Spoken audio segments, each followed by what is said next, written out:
राधे राधे। चलिए, आज के अध्याय में हम आपको बताएंगे कि मनुष्य जन्म मृत्यु के चक्कर में फंसकर कौन से कर्म करता रहता है। मिलकर बोलिए राधे राधे। हे धनंजय, भक्ति के द्वारा समस्त गर्हित कर्मों से दूर रहो और उसी भाव से भगवान की शरण ग्रहण करो। जो व्यक्ति अपने सकाम कर्म फलों को भोगना चाहते हैं वो कृपण कहलाते हैं। राधे राधे।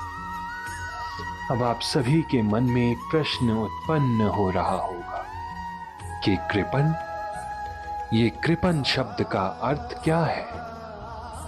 तो जैसा कि मैंने पिछले अध्यायों में आपको बताया है कि कृपण वो मनुष्य है जो मनुष्य जीवन में अपनी समस्याओं को हल कर पाने में असमर्थ है।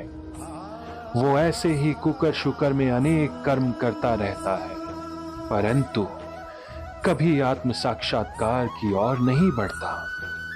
और दूसरी तरफ एक ब्राह्मण आत्म साक्षात्कार की खोज करता है, और यही कृपण और ब्राह्मण का अंतर है। और इसीलिए यहां पर भी कहा गया है कि जो व्यक्ति अपने सकाम कर्म फलों को भोगना चाहता है वे कृपण होते हैं। अर्थात जो व्यक्ति अपने द्वारा किए गए कर्म के फल को भोगना चाहता है, जबकि फल हमारे हाथ में नहीं है, वो तो प्रभु के हाथ में है, वो मनुष्य ही कृपण कहलाता है। जो व्यक्ति भगवान के दास के रूप में रहकर अपने स्वरूप को समझ लेता है वो कृष्ण भावनामृत में स्थिर रहने के लिए अतिरिक्त सारे कर्मों को छोड़ देता है। जीव के लिए ऐसी भक्ति कर्म का सही मार्ग है। केवल कृपण ही अपने सकाम कर्मों का फल भोगना चाहते हैं, किंतु इससे वे भवबंधन में और अधिक फंसते जाते हैं। कृष्ण भावनामृत के अतिरिक्त जितने भी कर्म संपन्न किए जाते हैं वे गर्हित कर्म हैं, क्योंकि इससे कर्ता जन्म मृत्यु के चक्कर में लगातार फंसता रहता है।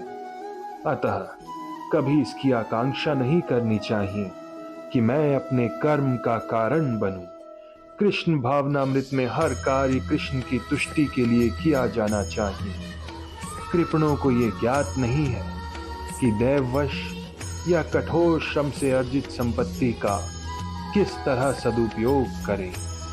मनुष्य को अपनी सारी शक्ति कृष्ण भावनामृत अर्जित करने में लगानी चाहिए, इससे उसका जीवन सफल हो सकेगा। कृपणों की भांति अभागे व्यक्ति अपनी मानवीय शक्ति को भगवान की सेवा में नहीं लगा पाते। भक्ति में संलग्न मनुष्य इस जीवन में ही अच्छे तथा बुरे कर्मों से अपने को मुक्त कर लेता है। अतः योग के लिए प्रयत्न करो, क्योंकि सारा कार्य कौशल यही है। जीवात्मा अनादि काल से अपने अच्छे तथा बुरे कर्म फलों के प्रति अपने कर्मों को संचित करता रहता है। फलतः वो निरंतर अपने स्वरूप से अनिभिज्ञ बना रहता है।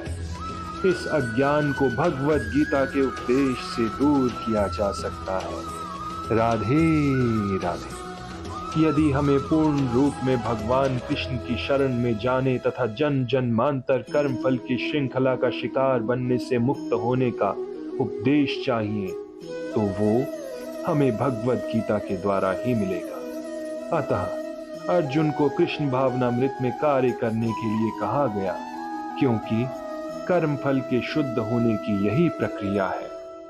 और अंत में मैं आप सभी को यही बताना चाहूंगा कि यदि हम जन्म जन्मांतर कर्म फल की श्रृंखला का शिकार बनने से मुक्त होना चाहते हैं, तो हमें भगवद गीता के उपदेशों का अनुसरण करना चाहिए और खुद को कृष्ण भावनामृत होकर कृष्ण भक्ति में विलीन कर लेना चाहिए।